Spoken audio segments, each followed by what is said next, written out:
It's the duty of every parent that he should educate the children with the proper Islamic knowledge. The chamber was wrapped in stillness when Ibrahim Traoré stepped inside. His movements carried a soldier's discipline, steady yet unhurried, and his eyes, calm yet intense, seemed to pierce through the very silence. Facing him sat Dr. Zakir Naik, a man revered across continents as one of the most influential Islamic thinkers of the age. His words had stirred millions, forcing people to reevaluate not just what they knew of Islam, but what they believed about themselves. The moment was heavy, almost sacred.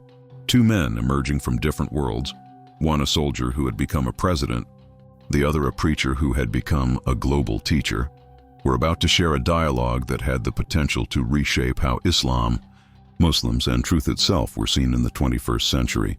Dr. Naik rose slightly, his expression warm. "Assalamu alaikum, brother." "Wa alaikum assalam," Traoré replied, his voice steady yet wrapped in humility.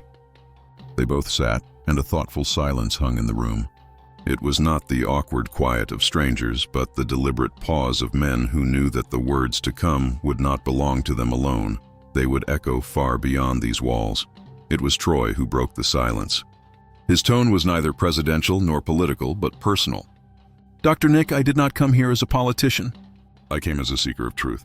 In my land, Islam is misrepresented and misunderstood. Some call it foreign, others link it to violence. But in my heart, I sense it holds a truth too powerful for the world to bury. I want to understand, not only for myself, but for my people." Dr. Naik leaned forward, adjusting his glasses. His voice was calm but carried weight. "Then you have come for clarity. And clarity is dangerous, because once truth is unveiled, illusions can no longer enslave people." Traoré nodded firmly. "That is exactly why I am here. Tell me, why does the world misunderstand Islam so deeply?" The scholar did not hesitate. "Because those who fear Islam cannot afford to let the world see it as it really is. The media has painted Islam as violence, backwardness, oppression. Why? Because if people discovered its true message, no empire, no colonizer, no oppressive system could hold power over them. Islam teaches that no man deserves worship, only God. That one truth shatters every chain of domination. It terrifies those who thrive on fear." Traoré leaned back, absorbing every word. "So the hostility against Islam is not really about religion. It is about control." "Exactly," Dr. Naik replied with firmness. "If Islam is judged by Muslims who fail to live it, people see hypocrisy. But if judged by the Quran and the life of Prophet Muhammad, peace be upon him, they will find mercy, justice, and liberation. The Quran declares there is no compulsion in religion. Yet many forget this verse, twisting Islam for political or personal gain. But the faith itself does not change. It is betrayed only by those who claim it without living it." The president's eyes narrowed in thought. "In Africa, they told us Islam was alien, that Christianity was civilization and Islam barbarism. Our history was rewritten to erase its connection to Islam. Our people were divided. Tell me, is Islam truly foreign to Africa?" Dr. Naik smiled faintly, his tone both gentle and resolute. "No, my brother. Africa is not a stranger to Islam. In fact, Africa was its first sanctuary. When the Prophet and his companions were persecuted in Mecca, where did he send them? To Abyssinia, to the land of Africa, where a Christian king gave them protection. The first refuge of Islam beyond Arabia was here in Africa. Anyone who says Islam is foreign to this land either does not know history or chooses to lie." Traoré's heart thudded heavier at those words. The truth felt undeniable. Africa had not been apart from Islam's story. It had been woven into it from the beginning. Still, he pressed further. "But if Islam is truth, why do so many Muslims fail to embody it? Why is violence committed in its name, corruption justified under its banner, hypocrisy tolerated under its leaders?" The scholar's voice deepened with passion. "Because too many are Muslims only by name, not by heart. They recite the Quran without understanding it. They pray but keep their hearts far from God. The Prophet said, 'The strong man is not the one who defeats others, but the one who controls himself in anger.' Yet how many fail even at this? Islam is flawless. Muslims are not. Judge the faith by revelation, not by those who betray it."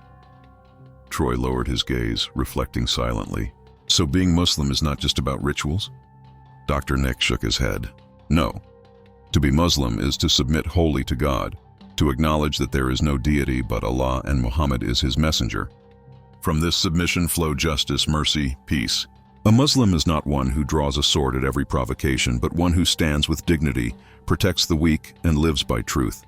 That is why the Prophet was described as a mercy for all mankind. If a Muslim does not reflect mercy, then he has not reflected Islam. The President's voice grew more urgent. Africa is bleeding. Our youth are lost between tradition, modernity, colonial scars, and religious strife.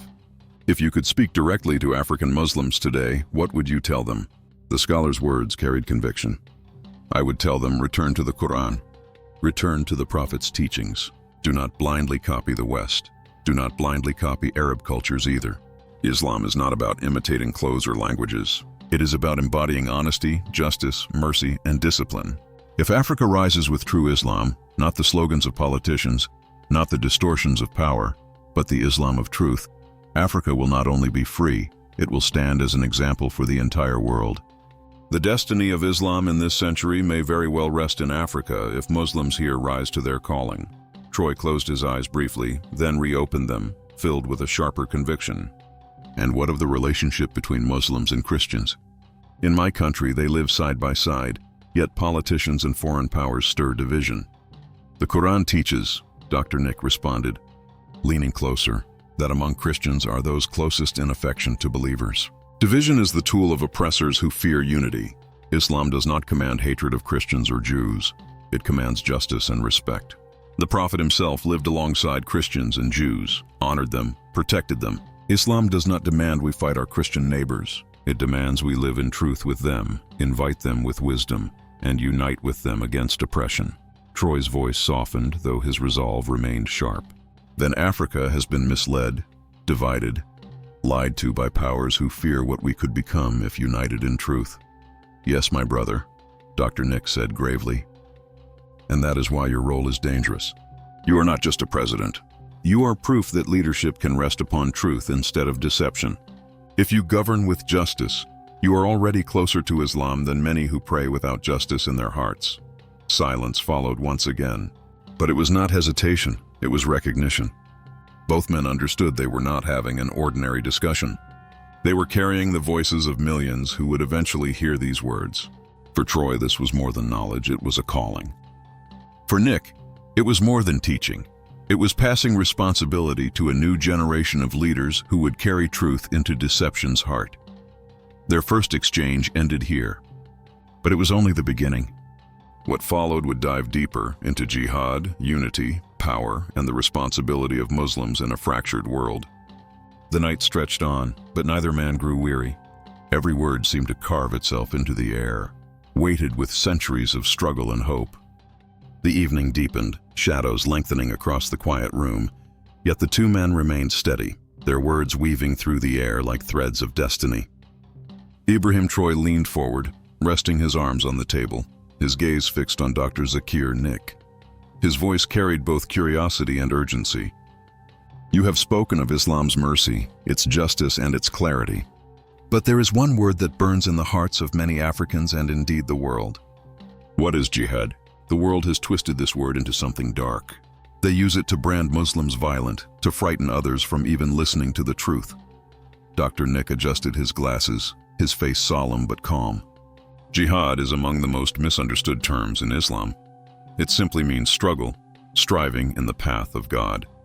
The Prophet, peace be upon him, said the greatest jihad is the struggle within one's own soul, to control desires, to purify the heart, to resist selfishness.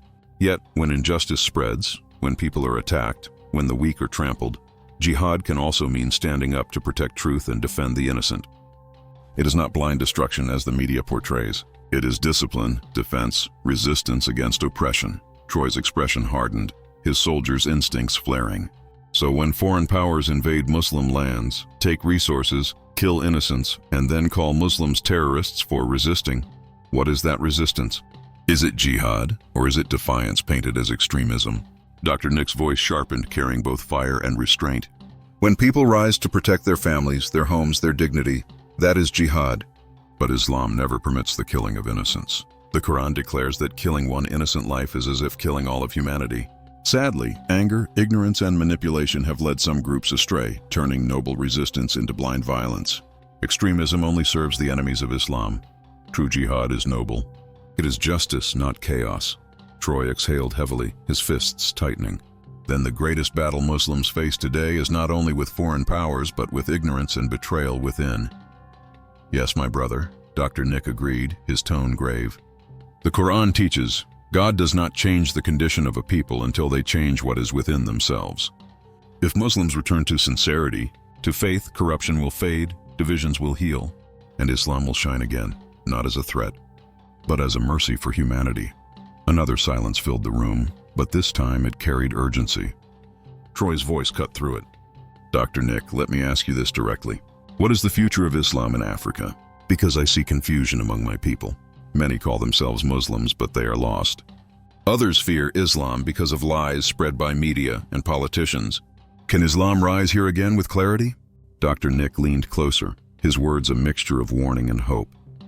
The destiny of Islam in Africa is not lost. It is only waiting to be claimed. Africa has numbers, resilience, and faith, but it lacks unity and knowledge. If Muslims here rise with true education, knowledge of Quran and Sunnah, and combine it with honesty, discipline, and justice, Africa will not just survive, it will lead. Colonizers knew this, which is why they dismantled schools, rewrote history, and planted division. But truth cannot be erased forever. Africa can become the beating heart of Islam's revival. But much depends on leaders like you. Troy lowered his gaze, the weight of those words pressing upon him like armor, heavier than war. And what if I fail? What if the forces against us are too powerful? Dr. Nick smiled gently, his eyes carrying calm certainty. You will only fail if you forget that all power belongs to Allah alone. Empires rise and fall. Colonizers once ruled the world. Today they beg from Africa. Presidents, kings, generals, they all pass away. But truth endures. You are not asked to win alone. You are asked to stand firm, to plant seeds. Victory comes from God. Your duty is sincerity. The president inhaled deeply, his chest rising with conviction. Then I must carry this responsibility carefully because my people are watching, and the world is watching. Dr. Nick's eyes softened. Even the prophet was slandered, called a liar, a madman, a sorcerer. Truth always attracts slander. If they attack you, do not be shaken. Their hatred is proof of their fear. Stand firmer. The words struck Troy's heart with weight. He thought of the endless campaigns against him, whispers of assassination, the foreign threats. Now he understood. They were not simply about politics. They were about the truth he dared to carry. He spoke softly. Dr. Nick, you have told me what Islam is, what it is not, and what it could be. But I must ask one final question. What is the responsibility of Muslims to the world? Not only to themselves, but to humanity? The scholar's answer came like thunder, though spoken gently. The prophet said, "The best of people are those most beneficial to others." Muslims are not commanded to isolate themselves, but to serve. They must fight poverty, defend justice, heal the sick, educate the ignorant.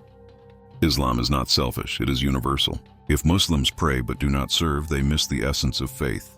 Today, Muslims must embody honesty, compassion, courage. They must show what it means to live for God, not greed. Troy leaned back, his heart pounding.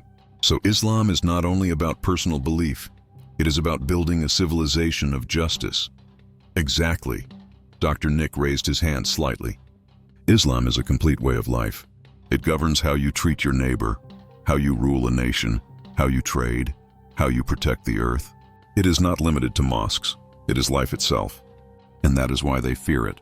Because if people understood Islam, corruption would crumble, injustice would vanish, greed would decay, and thrones of oppression would collapse. The room grew quiet once more, but this silence was different. It was not filled with questions, but with resolution. Both men felt the weight of what had passed between them, a sacred trust that could not be ignored. Troy finally spoke, his voice low, almost reverent. Dr. Nick, you have given me more than words. You have given me clarity. But let me share my heart. Africa is weary. Our people have endured slavery, colonization, exploitation, and lies. Yet maybe God allowed us through this fire so we emerge purified, ready for something greater. Perhaps Islam is not just faith for us. It is dignity, unity, and freedom. Dr. Nick's eyes glistened, though his composure held. And perhaps you, brother, are one of those chosen to remind Africa of its destiny. Do not think it coincidence that you sit where you sit. God does not make mistakes. Troy bowed his head, humbled, his soldier's heart burdened with a responsibility greater than war. He was no longer just a man with weapons or authority. He was a vessel carrying truth. The night stretched on, but neither man seemed weary. They spoke of Africa's future, Islam's revival, humanity's destiny. Every word felt etched into time, indelible. By the time they rose, the room no longer felt like mere walls. It felt like a witness to history. As they embraced, Dr. Zakir Naik whispered words meant only for Troy. Do not fear them. Fear only Allah. If you walk in His truth, even the mightiest powers will fall before you. Troy's eyes burned with conviction as he stepped into the night. He was not only a president, not only a soldier. He was a man who had glimpsed truth more clearly than ever before. And from that night onward, he knew nothing would ever remain the same.